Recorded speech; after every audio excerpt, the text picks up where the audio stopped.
Hello students, स्वागत है एक बार फिर से आप सभी का आपके अपनी यूट्यूब चैनल विष्णु सर में। देखिए, आज की वीडियो में हम चर्चा करेंगे 8th ग्रेड अभ्यास पुस्तिका के अंतर्गत कक्षा 8वीं में। आज हम गणित विषय में अध्याय 14 यहाँ पर दिया हुआ है गुणनखंड, इसके बारे में संपूर्ण हल करेंगे। इससे पहले हमने सभी वीडियो की हल कर रखा है। यदि आप कोई सी भी वीडियो देखना चाहते हो तो डिस्क्रिप्शन में प्ले लिस्ट की लिंक दी हुई है, वहाँ से आप कोई सी भी वीडियो का हल देख सकते हो। तो देखिए, यहाँ पर वीडियो स्टार्ट करते हैं हम। वीडियो स्टार्ट करने से पहले आपसे निवेदन है, यदि चैनल पर नए हो तो चैनल को प्लीज़ सब्सक्राइब कर ले, जिससे हमारी वीडियो आप तक पहुँचती रहेगी। देखिए, यहाँ पर पहला प्रश्न दिया हुआ है, दिए हुए पदों में सार्व गुणनखंड ज्ञात कीजिए, यानी कि उभयनिष्ठ गुणनखंड हमें ज्ञात करना है। तो देखिए, यहाँ पर दो पद है, 2y और एक है 24xy। तो 2y, तो यहाँ पर 2y में गुणनखंड क्या है हमारा, 2 गुणा y। ऐसे यहाँ पर देखिए 24xy में, तो 24xy में हम गुणनखंड निकालेंगे तो 24 के गुणनखंड क्या हो जाएंगे, 2 गुणा 2 गुणा 2 गुणा 3, क्योंकि देखिए 3 दूने 6, 6 दूने 12, 12 दूने 24 हो जाएंगे। और एक्स वाई है तो एक से गुणा वाई। अब देखिए, इसमें हमें सार्व गुणनखंड निकालना है, तो यहाँ पर सार्व गुणनखंड क्या हो जाएगा, सार्व गुणनखंड। अब देखिए, जो पद दोनों में मिल रहे हैं, यानी कि दोनों में उभयनिष्ठ हो या दोनों में कॉमन हो, वो हमारे क्या कहलाएंगे, सार्व गुणनखंड। तो देखिए, यहाँ पर एक तो 2 मिल रहा है दोनों में, ये वाला 2 मिल रहा है, और एक क्या मिल रहा है, वाई। तो यहाँ पर 2y हमारा क्या हो जाएगा, सार्व गुणनखंड। अगला बी वाला प्रश्न देखिए, यहाँ पर बी वाले प्रश्न में हमारे पास दो पद है, 14xy, और एक है हमारे पास 28xy, एक्स वाई का वर्ग है। तो हम इनके गुणनखंड निकालेंगे। तो देखिए, 14x के गुणनखंड क्या होंगे, दो अभाज्य गुणनखंड निकालना है हमें, तो 2 गुणा 7, क्योंकि 2 का भाग देंगे 14 में 7 बार जाएगा, 7 एकम 7 हो जाएगा, 7 दूने 14 गुणा x गुणा वाई। ऐसे हम 28 के गुणनखंड निकालेंगे तो 2 गुणा 2 गुणा 7, क्योंकि 2 का भाग देंगे 14 बार, फिर 2 का भाग देंगे 7 बार, और 7 एकम 7 हो जाएगा, एक से एक बार। और y का वर्ग यानी y कितनी बार है, 2 बार, क्योंकि उसकी घात कितनी है, 2। अब देखिए, यहाँ पर सार्व गुणनखंड निकालेंगे हम, तो सार्व गुणनखंड, देखिए सार्व गुणनखंड हो जाएगा। यहाँ पर एक तो 2 मिल रहा है दोनों में, तो 2, फिर यहाँ पर 7 मिल रहा है दोनों में, 7 कॉमन है, उभयनिष्ठ है 7, और फिर दोनों में एक से है और एक वाई भी है। तो इस प्रकार गुणा एक से गुणा वाई बराबर गुणा करके लिखेंगे हम। तो यहाँ पर 7 दूने 14, 14xy। तो इस प्रकार 14xy क्या होगा, इनका सार गुणनखंड, यानी कि उभयनिष्ठ गुणनखंड। अगला प्रश्न देखिए, प्रश्न नंबर दूसरा प्रश्न देखिए, निम्नलिखित व्यंजकों के गुणनखंड कीजिए। तो यहाँ पर देखिए, पहला प्रश्न ए वाला 5x + 20, इसके हमें गुणनखंड निकालना है। तो इसके लिए भी हम क्या करेंगे, इनके अभाज्य गुणनखंड निकालेंगे। देखिए 5x के गुणनखंड हो जाएंगे, 5x ही रहेगा, क्योंकि 5 गुणा x 5x। 20 के गुणनखंड निकालेंगे, 2 का भाग जाएगा कितनी बार, 10 बार, फिर 10 में फिर 2 का भाग जाएगा कितनी बार, 5 बार, और 5 एकम 5। तो इस प्रकार इसके गुणनखंड आए। अब देखिए, जो सार्व गुणनखंड है उसको हम बाहर निकाल लेंगे, जो दोनों में समान है। तो देखिए, यहाँ 5 है और यहाँ पर भी 5 है, 5 को हम बाहर निकाल लेंगे। तो यहाँ से अंदर क्या बचेगा, x प्लस यहाँ से क्या बचेगा, 2 दूने 4। बी वाला प्रश्न देखिए, यहाँ पर दिया हुआ है 6ab - 9ac। देखिए, दोनों के गुणनखंड निकालेंगे हम। तो 6 तो 2 गुणा 3 गुणा a गुणा b, इसे -9 के गुणनखंड हो जाएंगे, 3 गुणा 3 गुणा a गुणा c। अब जो दोनों में समान हो उनको हम क्या करेंगे, हम बाहर निकाल लेंगे, यानी कि इसमें 3 है और इसमें भी 3 है। तो एक तो 3 बाहर हो जाएगा, हमारा कॉमन हो जाएगा, उभयनिष्ठ हो जाएगा। एक यहाँ पर देखिए a है और यहाँ पर भी a है, तो ये 3a बाहर निकाल लिया हमने। अंदर क्या बचेगा, यहाँ से 2b, क्योंकि 3a हमने बाहर निकाल लिया, तो यहाँ से 2b, और यहाँ से 3 और a बाहर निकाल लिया, तो यहाँ से क्या बचेगा हमारा, 3c - 3c। इस प्रकार इनके क्या हो जाएंगे, अभाज्य, ये इनके व्यंजकों के गुणनखंड हो जाएंगे। अगला प्रश्न देखिए, प्रश्न नंबर तीसरा। देखिए, तीसरे प्रश्न में दिया हुआ है, भाग दीजिए, विभाजन करना में 18a पे घात 6 b पे घात 7, इसमें भाग देना है 3a वर्ग b पे घात 4 का। तो देखिए, इसके लिए भी क्या करेंगे, हम पहले हम उसको हर में लिख लेंगे, भाग देना है जिसको। अब देखिए यहाँ पर इनके गुणनखंड निकालेंगे और गुणनखंड निकालने के बाद हम आसानी से उनका भाग दे सकते हैं। तो देखिए 18 के गुणनखंड क्या हो जाएंगे, तो 2 का भाग देंगे 18 में कितनी बार जाएगा, 9 बार। 9 में 3 का भाग देंगे कितनी बार जाएगा, 3 बार। और 3 में 3 का भाग देंगे 3 एकम 3, यानी कि 18 के गुणनखंड हो जाएंगे 3 त्रिया 9, 9 दूने 18। ए की घात 6 है तो हम ए को कितनी बार लिख लेंगे, गुणा में 6 बार। ए गुणा ए गुणा ए गुणा ए गुणा ए गुणा ए। और बी कितनी बार है हमारे पास, 7 बार है, तो बी को कितनी बार लिख लेंगे हम, 7 बार। तो 2 3 4 5 6 और 7, इस प्रकार हम बी को 7 बार गुणा में लिख लेंगे। अब देखिए यहाँ पर जिसका भाग दे रहेगा उसके गुणनखंड निकालने होंगे। 3 का गुणनखंड 3 ही रहेगा। ए पे घात 2 है तो ए को 2 बार लिख लेंगे, और बी पे घात 4 है तो बी को हम 4 बार लिख लेंगे।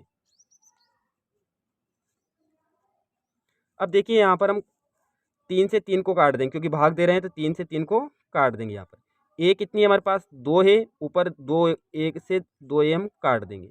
यहाँ पर देखिए बी कितनी बार है, 4 बार, तो 4 बी से हम 4 बी को काट देंगे। 1 2 3 4। अब जो बचा वो हमारा उत्तर होगा भाग देने के बाद में।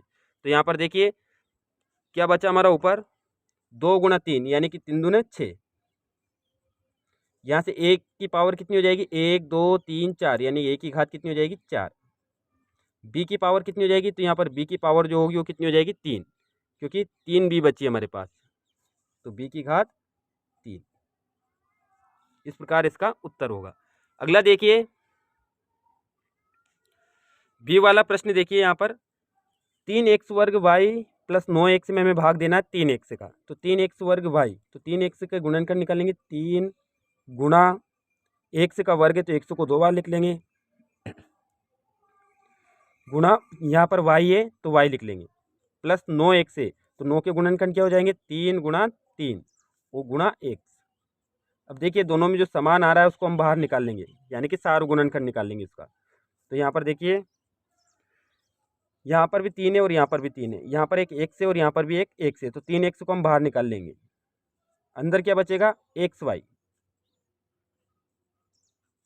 यहाँ से देखिए यहाँ से भी हम 3 को बाहर निकाल लेंगे तो अंदर क्या बचेगा, 3x, यानी कि x को भी हमने बाहर निकाल लिया तो क्या बचेगा, केवल एक 3 बचेगा यहाँ से, भागित 3x। अब देखिए 3x से 3x को हम काट देंगे तो हमारा उत्तर जो होगा वो कितना हो जाएगा, xy प्लस 3।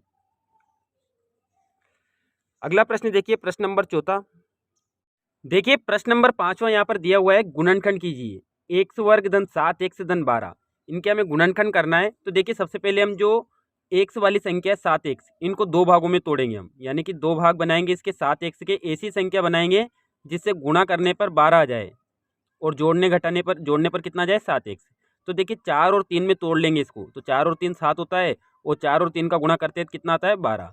तो यहाँ पर क्या होगा, x वर्ग धन 7x प्लस 12, ये हमारा प्रश्न है। अब इसको हल करेंगे हम, तो यहाँ पर देखिए x वर्ग, यहाँ से 7x को लिखेंगे हम 3x धन 4x, क्योंकि जोड़ेंगे तो वापस कितना आएगा, 7x से आएगा, और गुणा करने पर कितना आ जाता है, 12, तो धन 12। अब देखिए यहाँ पर दोनों में जो कॉमन है वो हम कॉमन लेंगे, तो यहाँ पर देखिए x और यहाँ पर 3x है, तो दोनों के साथ में एक x है, या हम चाहे तो पहले गुणनखंड करके लिख लें इसके। जैसे x के गुणनखंड लिखेंगे तो x गुणा x, 3x के गुणनखंड 3 गुणा x, 4x के गुणनखंड हो जाएंगे 2 गुणा x, और 12 के जो गुणनखंड होंगे वो क्या हो जाएंगे, 2 गुणा 3। अब देखिए यहाँ पर जो कॉमन आ रहा है, दो पदों में से हम कॉमन लेंगे। देखिए यहाँ पर दोनों में x है तो यहाँ से x को बाहर निकाल लेंगे, अंदर क्या बचेगा, x, और यहाँ से 3 धन 3। यहाँ पर देखिए 2 दूने 4, और यहाँ पर भी 2 दूने 4 बाहर निकल जाएगा, तो 4 को हम बाहर निकाल लेंगे, अंदर क्या बचेगा, यहाँ से x और यहाँ से 3।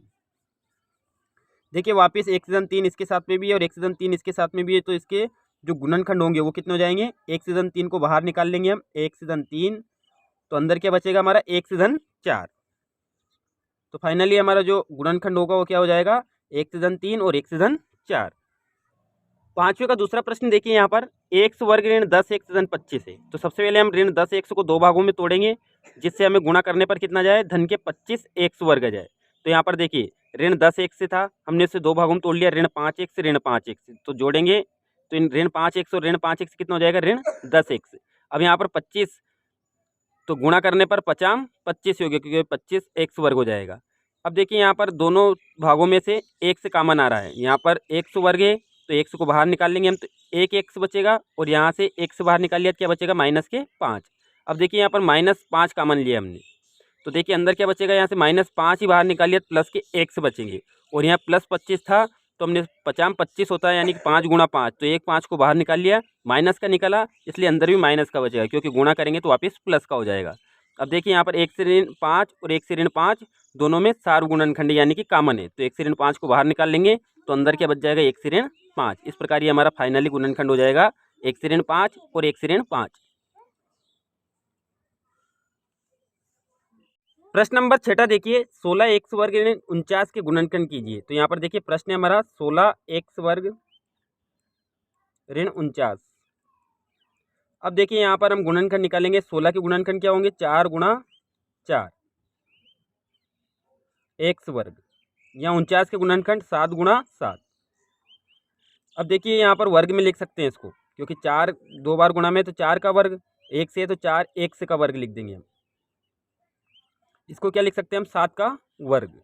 अब देखिए एक सर्वसमीका होती है, यहाँ पर सर्वसमीका होती है कि a का वर्ग माइनस b का वर्ग। यदि a का वर्ग हो और b का वर्ग हो तो उसको हम इस प्रकार लिख सकते हैं, एक बार प्लस में और एक बार माइनस में, तो उसके गुणनखंड हो जाएंगे a माइनस बी और a प्लस बी।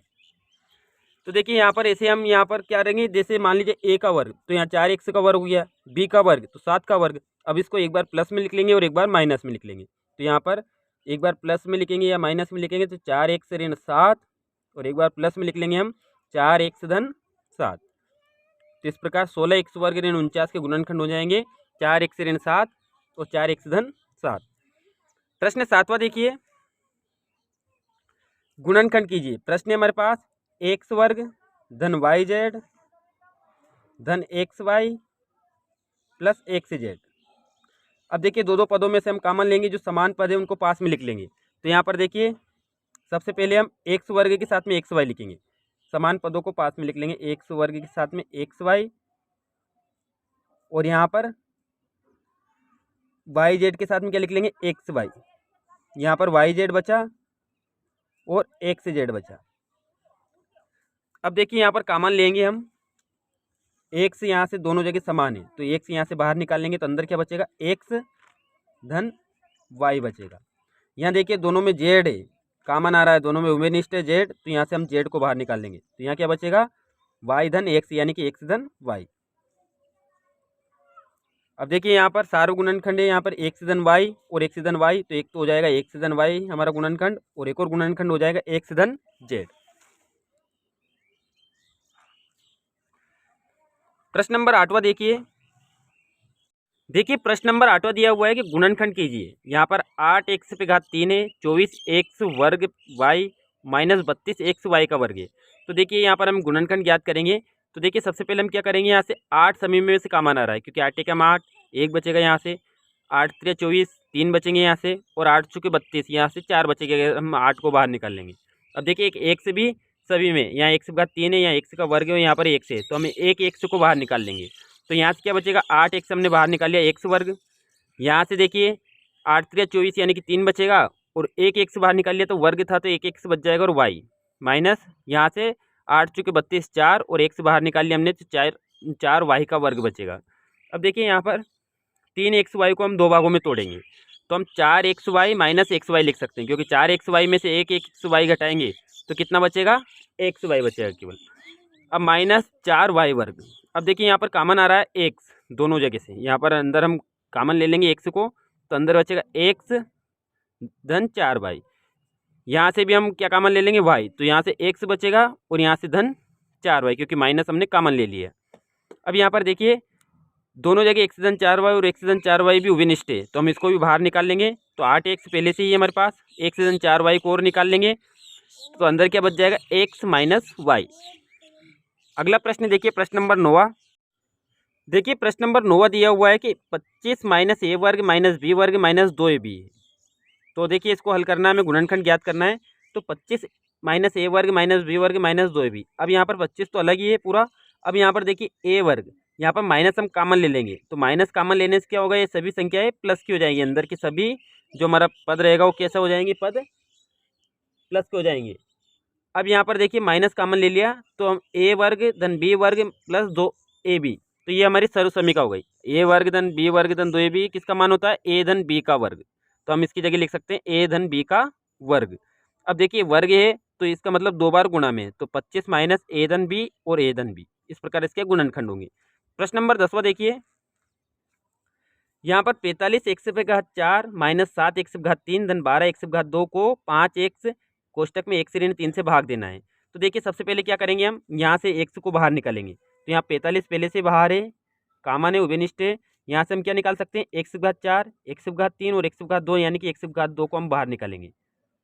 तो यहाँ से क्या बचे, एक्स पे घात 4 थी तो यहाँ पर एक्स पे घात 2 बचे, क्योंकि 2 को हमने बाहर निकाल लिया है। माइनस 7 एक्स पे घात 3 है तो 2 को बाहर निकाल लिया तो 1 एक्स बचेगा, और धन 12 क्योंकि एक्स पे घात 2 को हमने बाहर निकाल लिया। यहाँ पर देखिए 45 एक्स वर्ग 5 एक्स हो जाएगा, 5 एक्स एक्स ऋण 3। अब देखिए इसको काटेंगे हम, 5 का भाग 45 में कितनी बार जाएगा, 9 बार, तो यहाँ पर इसको 9 और एक्स वर्ग है तो 1 एक्स से काट देंगे तो क्या बचेगा, 9 एक्स। तो हमारा अगला जो पद होगा उसमें 9 एक्स। अब देखिए यार माइनस 7 एक्स को 2 भागों में तोड़ेंगे हम, जिससे गुणा करने से प्लस के बाहर आ जाए। तो देखिए इसको लिख सकते हैं हम एक्स वर्ग ऋण 7 एक्स को लिखेंगे ऋण 3 एक्स और माइनस 4 एक्स, क्योंकि ऋण 3 एक्स और माइनस 4 एक्स कितना होगा, माइनस 7 एक्स, और जोड़ने घटाने पर 7 एक्स आ जाएगा माइनस का, और गुणा करने पर 12 आ जाएंगे, धन 12। और हमारे भाग में बचेगा कितना, एक्स ऋण 3।